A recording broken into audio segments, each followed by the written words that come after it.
அனைவருக்கும் வணக்கம். இன்னைக்கு நம்ம வீடியோவில் நல்ல கமகமான வீடே மணக்கிற மாதிரி கொண்டக்கடலை குழம்பு எப்படி செய்யலான்னு பார்க்க போகிறோம். இது இட்லி, தோசை, பூரி, சப்பாத்தி, வெரைட்டி ரைஸ் எல்லாத்துக்குமே நல்லாயிருக்கும். வாங்க நம்ம எப்படி செய்யலான்னு பார்க்கலாம். இதுக்கு நம்ம ஃபஸ்ட்டு மசாலா பொருட்கள் எல்லாத்தையுமே வறுத்துட்டு அரைச்சி செய்ய போகிறோம். இந்த மாதிரி செய்யும் பொழுது இந்த குழம்புடைய டேஸ்ட்டு, வாசனை எல்லாமே ரொம்ப நல்லாயிருக்கும்.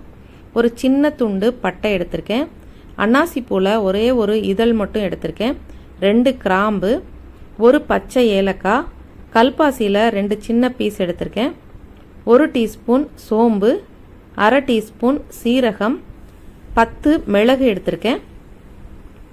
இப்போ இன்னொரு பிளேட்டில் பார்த்தீங்கன்னா 1/2 டேபிள் ஸ்பூன் அளவு வரமல்லி, 2 காஞ்ச மிளகாய் எடுக்கிறேன். இந்த மிளகாய் ரொம்ப காரமாக இருக்குது, அதனால் நான் 2 எடுத்திருக்கேன். நீங்கள் உங்கள் காரத்துக்கு ஏற்றாப்புல மிளகாய் எடுத்துட்டு இப்போ ஒரு கடாயை அடுப்பில் போட்டுட்டு நம்ம முதல்ல மசாலா பொருட்கள் எல்லாம் சேர்த்து அது லேசாக சூடு வர்ற வரைக்கும் நம்ம வறுத்துக்கலாம். வறுத்ததுக்கப்புறமா நம்ம வரமல்லியும் காஞ்ச மிளகாவும் சேர்த்து வறுத்துக்க போகிறோம். அடுப்பை நல்லா சிம்மில் வச்சுட்டு, இது ரொம்ப வறுக்கணும்னு அவசியம் இல்லை, அந்த வாசனை வரும் இல்லையா, அந்த அளவுக்கு வறுத்தா போதும். கண்டிப்பாக கருகிடக்கூடாது, குழம்பு டேஸ்ட்டு மாறி போயிடும். இப்போ இந்த அளவுக்கு வறுத்த உடனே இதை ஒரு பிளேட்டில் கொட்டி ஆற விட்டுக்கலாம். ஒரு பெரிய சைஸ் வெங்காயம், ஒரு பெரிய சைஸ் தக்காளி எடுத்திருக்கேன். இதை சின்ன துண்டுகளாக கட் பண்ணி எடுத்துக்கலாம். ஒரு சின்ன நெல்லிக்காய் சைஸ் அளவு புளி எடுத்து அதையும் ஊற வச்சுருக்கேன். இப்போ நம்ம செய்ய ஆரம்பிக்கலாம். ஒரு குக்கரை அடுப்பில் போட்டிருக்கேன், அதில் 4 டீஸ்பூன் நல்லெண்ணெய் சேர்த்துக்கலாம். நல்லெண்ணெய் சேர்த்து செய்யும் பொழுது இந்த குழம்புடைய டேஸ்ட்டு ரொம்பவே நல்லாயிருக்கும். எண்ணெய் காஞ்சதுக்கப்புறம் 1/2 டீஸ்பூன் கடுகு சேர்த்து, கடுகு நல்லா பொரிஞ்சதுக்கப்புறம் 1 டீஸ்பூன் சோம்பு சேர்த்துக்கலாம். சோம்பு சேர்த்த உடனே அடுப்பை சிம்மில் வச்சுருங்க. இப்போ இதில் நம்ம கட் பண்ணி வச்சுருக்கிற வெங்காயத்தை சேர்த்துட்டு வதக்கி விடுங்க. வெங்காயம் ரொம்ப வதங்கணும்னு அவசியம் இல்லை, அந்த நிறம் மாறி ஒரு கண்ணாடி பதம் வரும் இல்லையா, அந்த அளவுக்கு நம்ம வதக்கி விட்டால் போதும். இப்போ பாருங்கள், வெங்காயம் கண்ணாடி பதம் வர அளவுக்கு வதங்கிருச்சு. இதில் 1 டீஸ்பூன் இஞ்சி பூண்டு விழுது சேர்க்குறேன்.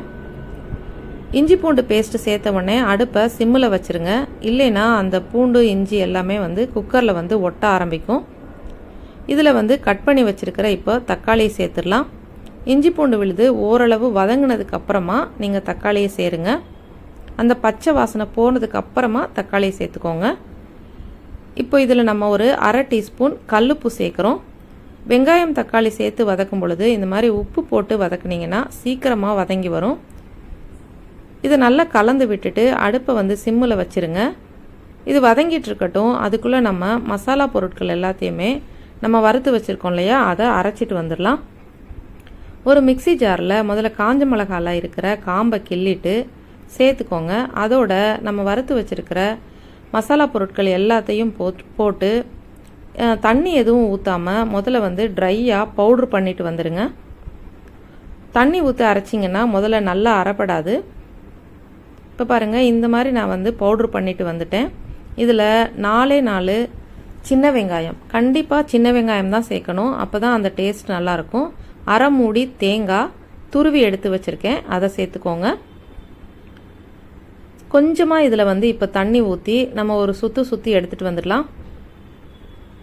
ஒரு 200 கிராம் கொண்டக்கடலையை நான் நைட்டே நல்லா கழுவிட்டு ஊற வச்சுருக்கேன். நல்லா ஊறி இருக்குது.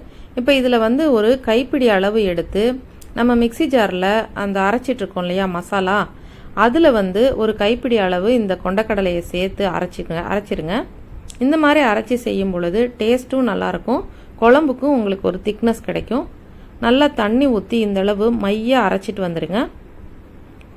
இப்போ நம்ம வெங்காயம் தக்காளி வதங்கிட்டு இருக்கு இல்லையா, அதில் கொஞ்சமாக புதினா இலைகள் சேர்த்துக்கலாம். புதினா இலை சேர்க்கும் பொழுது இந்த குழம்புக்கு நல்ல வாசனையாக இருக்கும். இது ஆப்ஷனல் தான், உங்ககிட்ட இருந்தால் சேர்த்துக்கோங்க. இப்போது இது கூடவே நம்ம கொஞ்சமாக மஞ்சத்தூள் சேர்த்துக்கலாம். மஞ்சத்தூள் சேர்த்துட்டு கொஞ்சம் நல்லா வதக்கி விட்டுட்டு நம்ம அரைச்சி வச்சுருக்கோம் இல்லையா, அந்த விழுதை சேர்த்துக்கலாம். இப்போதைக்கு தண்ணி ஊற்றிட வேண்டாம். இப்போ இதை மசாலா பொருட்கள் எல்லாத்தையுமே நல்லா கலந்து விட்டுட்டு நம்ம ஊற வச்சிருக்கிற அந்த கொண்டக்கடலையை ஃபஸ்ட்டு சேர்த்துருங்க. சேர்த்துட்டு இதை முதல்ல நல்லா கலந்து விடுங்க. ஒரு 2 நிமிஷம் அளவுக்கு அடுப்பை சிம்மில் வச்சு நல்லா கலந்து விடுங்க. நம்ம அரைச்சோம் இல்லையா, அந்த விழுது எல்லாமே பச்சை வாசனை போய் நல்லா வதங்கிரட்டும். இப்போ நம்ம புளி தண்ணியை சேர்த்துக்கலாம். சேர்த்துட்டு இப்போ நம்ம மிக்சி ஜார் இருக்கு இல்லையா, அதில் இப்போ கொஞ்சம் தண்ணி ஊற்றி நல்லா அலசிட்டு அந்த தண்ணியையும் இதில் சேர்த்துட்டு நல்லா கலந்து விட்டுக்கோங்க. இப்போ நம்ம இதில் உப்பு சேர்க்கணும். நம்ம முதல்ல ஒரு அரை டீஸ்பூன் அளவு தான் உப்பு சேர்த்தோம். உப்பு பத்தாது. இன்னொரு அரை டீஸ்பூன் அளவு நான் கல்லுப்பு தான் சேர்க்குறேன். சேர்த்துட்டு இன்னொரு ஒரு 100 ml அளவு நான் தண்ணி சேர்க்குறேன். ஏன்னா இது கெட்டியாக இருக்குது. இன்னொரு 100 ml அளவு தண்ணி சேர்த்து அதுக்கப்புறமா நீங்கள் உப்பு செக் பண்ணிக்கோங்க, காரமும் செக் பண்ணிக்கோங்க. சப்போஸ் பத்தலைன்னா இப்போ நீங்கள் கொஞ்சமாக மிளகாய் தூள் கூட சேர்த்துக்கலாம். இப்போ இதை நம்ம எனக்கு எல்லாமே சரியாக இருக்குது, காரம் உப்பு எல்லாம் சரியாக இருக்குது. இப்போ நம்ம குக்கரை மூடி 3 விசில் ஹையிலையும் 3 விசில் சிம்முலையும் வைக்கிறேன் நான். அப்போ தான் கொண்டக்கடலை நல்லா வெந்து வரும். இப்போ இது விசில் அடங்கட்டும், அப்புறம் பார்க்கலாம். நல்லா நான் 3 விசில் வச்சு இறக்கிட்டேன். விசில் எல்லாம் அடங்கிருச்சு. இப்போ திறந்து பார்க்கலாம்.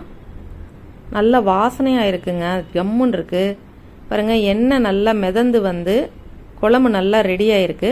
இப்போ கொண்டக்கடலை மட்டும் வெந்திருக்கான்னு ஒரு டைம் செக் பண்ணிக்கோங்க. பாருங்கள், கொண்டக்கடலை நல்லா வெந்திருக்கு. இப்போ சூடாக இருக்கும் பொழுதே ஒரு மண் பாத்திரத்தில் இந்த குழம்பு மாற்றிட்டிங்கன்னா டேஸ்ட்டும் நல்லாயிருக்கும், உடம்புக்கும் ரொம்ப நல்லது. இதில் கொஞ்சமாக கொத்தமல்லி இலைகளை தூவி நீங்கள் பரிமாறிடுங்க. நீங்களும் செஞ்சு பாருங்கள். இந்த வீடியோ பிடிச்சிருந்ததுன்னா லைக் பண்ணுங்கள், ஷேர் பண்ணுங்கள், கண்டிப்பாக சப்ஸ்கிரைப் பண்ணுங்கள். நன்றி, வணக்கம்.